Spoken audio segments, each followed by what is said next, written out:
ndalo mag jumbe adek mokalo.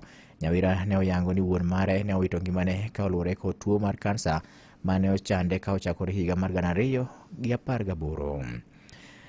Achich maduong' ma itudo kod nek mar jaod bura ma Kasipul Ngondo Were Philip Aroko odiochieng' ma kawuono dok e doho kendo, ma en bang' bedo ni johalano ma otelo chien kacha nosechwalo nyim odelo buche ka itude kod ketho achiel onogo ka bende doho ma JKIA ne oyiene obila mag okwach kich mondo mi koro ne odin ne Aroko kuom thuolo mar ndalo 7 kata juma achiel mondo mi okonye tieko timo nonro ka Aroko wuon to ne oyie ni mondo mi tim nonro mar yudo adier koluwore kod seyo ma ibiwo kuome no.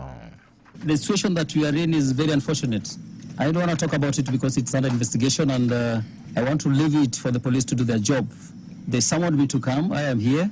If anybody has anything that wants to ask me, I'll be ready to answer it. Jotelo e kaunti ma Siaya okwa mondo mi koro were kod ywaruok manono kendo giket maino margi e timo dongruok ne oganda gwenge makono.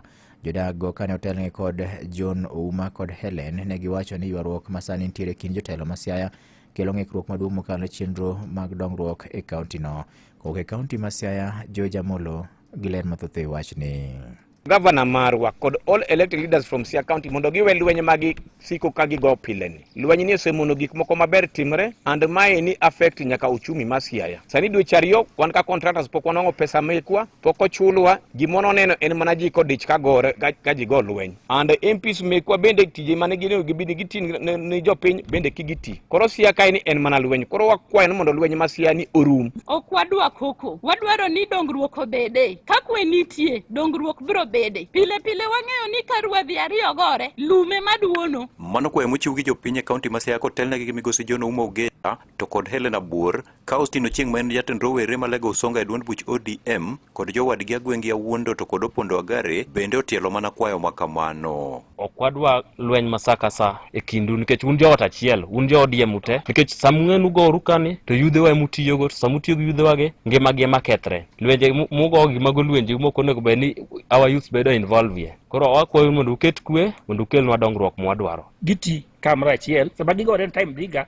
awakwani gavana wakoriek to parie kaka Gladys Wanga oting'o Homa Bay malo to mana gikwecho uchila yako ne wiye tek kanyo odok chien waneno wakor waseyudo stadium to kendo nitiere kendo contract moro kendo mobiro to mana nikech dok chien gidwaro bet gi kwe. Jogi wacho weche gi boma ma Siaya kama migosi Ogeya noluwe ni onge tiende ywaruok ahinya to e sama imanyo chenro mege dongruok. Kata ka maendeleo igolo kuom President Ruto kone modhi okaw maendeleo wan ok wadewo kata ng'ata ma ong'e kama nyalo golo maendeleo odhi omnwa mak mana kan wayie ni kama onego odhi okaw maendeleo to jowa wacho no dak dhi kata bed maendeleo kuom Jesus ma Nazareth gidhi kaw maendeleo kono kata bed mana Mtumwa Muhammad gidhi kaw maendeleo gikel jo Siaya. Wan gima dwaro en maendeleo ok tiyo kod ojendewa matindo iketo gi kana achiel ni tijgi ion gi bundles to gichako yanyo jotelo to giyanyre sim mane gima noyiero jotelo mondo odhi otim. Ka bende ne gikawo thuolono mar kwayo tend kanise mondo bende koro donjre e wachni mondo konye tieko lweny e kind josiasa ma e kaunti ma Siaya. Wakwayo bende jo kanisa ma Siaya County mondo kik gimi josiasa thuolo mabiro yanyruok kod kelo wich kuot iliete kama wakowo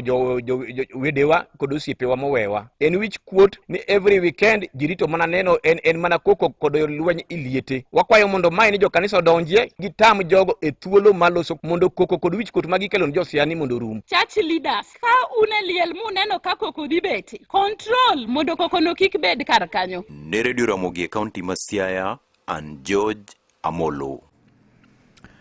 Weche moko nyakona Mkajwang' en ni jotend duond bura mar ODM pod dhi nyime kod siro lwedo sirikal manyuando kata broad based government mabende giwacho ni winjruok no ne ok en mar riwo Uganda jo Kenya kanyakla kende to kata kamano ne okelo bende ber mokalo ne piny Kenya mangima ko tenore kod weche dongruok. Jo Juma chiwo ler mathoth e wachni kuke kaunti ma Migori. Jolbunu Masuna West Peter Masamore kuni wuoyi kinde nyasino ma kawo pach oganda kauto ne kod budget mar piny owacho malo. Kauto ne kod budget mar piny owacho malo. Budget mar ikomenda ganare ko pare kod bich nyaka ganare ko pare kod auchiel e kaunti ma Migori ne owacho ni kaka jokanyogo mag ODM gintie sirikal no man manywanda mabendo ng'ere kaka broad based government. Masarawa ne kawo pogi kod winjruok mane oketi e kind UDA kaachiel kod ODM. Jo Kenya duto nitiere kod ratiro mar tiyo kod piny owacho. We as ODM team, we are in this broad-based government based on the principles which were displayed in at KICC, the 10 agendas. We, as the people of Migori, we are entitled to development from the government of the day. William Ruto is the current president, so we are in this government as Kenyans by right. We will be demanding for more projects. He has given us more. We appreciate him, and we want him to come again and again. Ne wane nyaka ne ket winjruok e kind UDA kaachiel kod ODM giseneno riwruok mag oganda jo Kenya kaachiel kod chenro mag dongruok mopogore opogore ma itero e gwenge duto e pacho kae.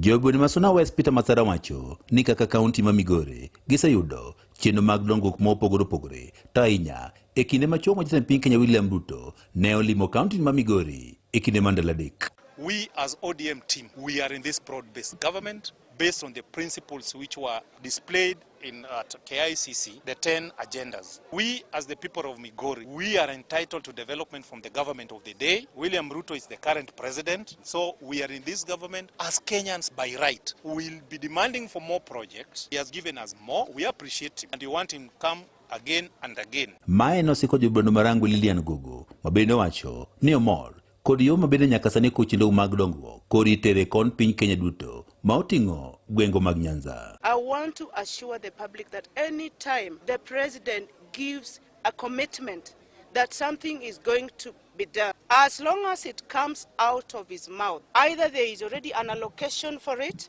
and if not, there is normally the presidential delivery unit that makes sure that what the president says is done. And I want to thank the president for going out to reach every community in Kenya. Kenya belongs to all of us.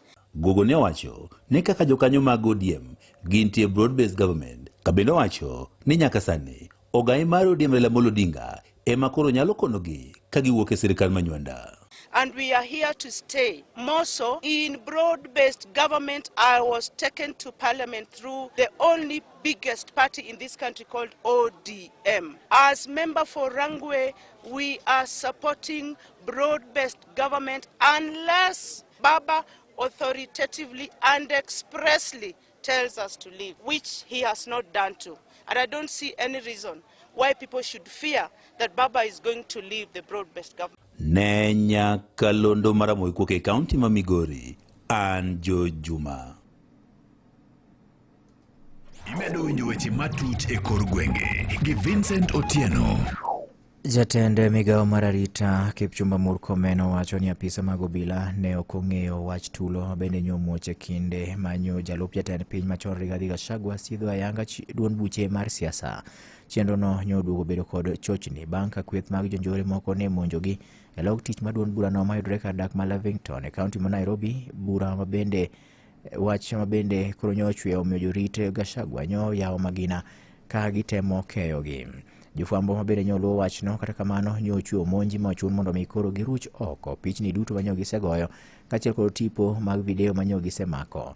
Gachagua kata kamano nyodhi nyime mar sidho duond buche mar siasa ma iluongo ni Democracy for the Citizens Party kata DCP, ka owacho ni mano ema koro idhi tigodo e tero jatend piny William Ruto pacho e yiero mag 2027.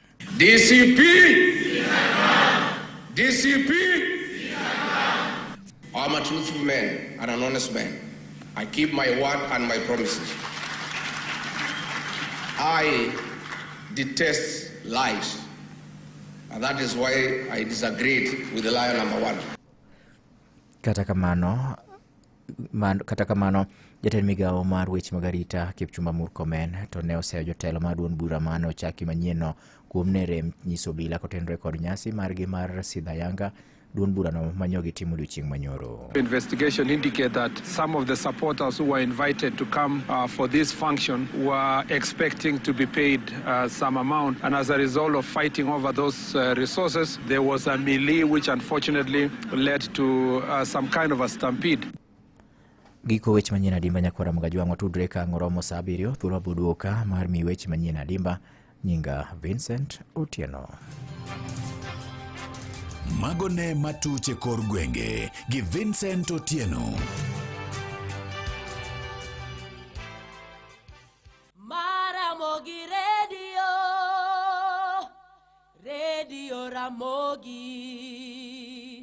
Karchun Jaluo. Radio Ramogi Radio namba 1 mano Vincent Otieno obodugo sangwen sabich gi sauchiel kobokelo no weche manyene yo machuok to koro mosabiriyo to boyudo weche manyene adimba gitindi gi kuku gi kapok thuolo dhi matuta ahinya ne watieko kacha kod Migosi Collins ka wadhialo Nases odiechieng' makawuono no pimonwa kaka nyasi obag e county ma Migori kendo pimonwa kacha kaka counties osiro chenro ni emomioro Nases gi egwenge mag Migori moro kwatieko chenro Migosi Collins nyalo pimonwa gima kopogore kod dhialo Nases activity mane mabende untiere godo kaka Nases e county ma Migori mondo mwatiek chenro makawuono. Collins?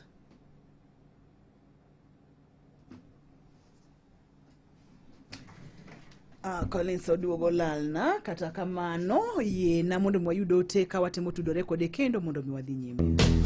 Piny sama tek tidwa kweyo rem mar wich bar, lak maremo, leche kachiel gonding. Ti gi yath mar Panadol e nengo moyweyo. Panadol Extra sani en siling 15 kende ka Panadol Advance en siling 10. Yud mari kawuono. Som chike mondike kor yath kapok itiyogo. Kare mosiko to ne laktar.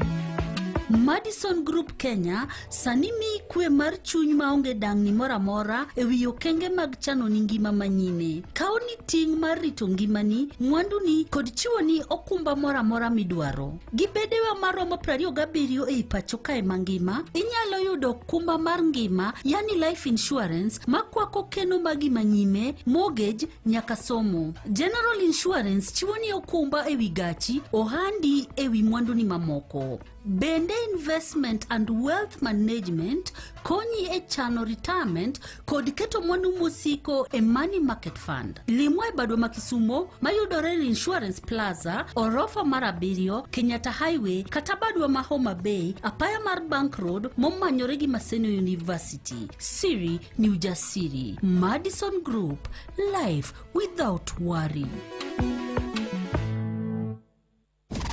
Yes man, untiere, wabiro mzito diche makawuono niende kwa kelo nika chenro mar donze to mana kod kok mzito. Owacho ne mzito ni kech nengo ne sani koro biro yo makare, kendo watime pile. Mondinge mang'eny kwa mzito nyakwana mboge mar uoke kambi mar Coca-Cola. Tudri koda kasuku Rafael ya chenro mar donze wuok tich nyaka tich abich, mondo wabed wazito waduto kata bei ni kare, flavors be ni kare, kobai okin mzito. Wabed wazito waduto donge, mane Ramogi Radio kod Coca-Cola mzito. Timo gundho kod medo yaro i kar od thieth ma New St. Joseph Nyabondo Mission osetieki. Moko kuom ber madongo minyalo yudo gin kaka kar thieth mar tuoche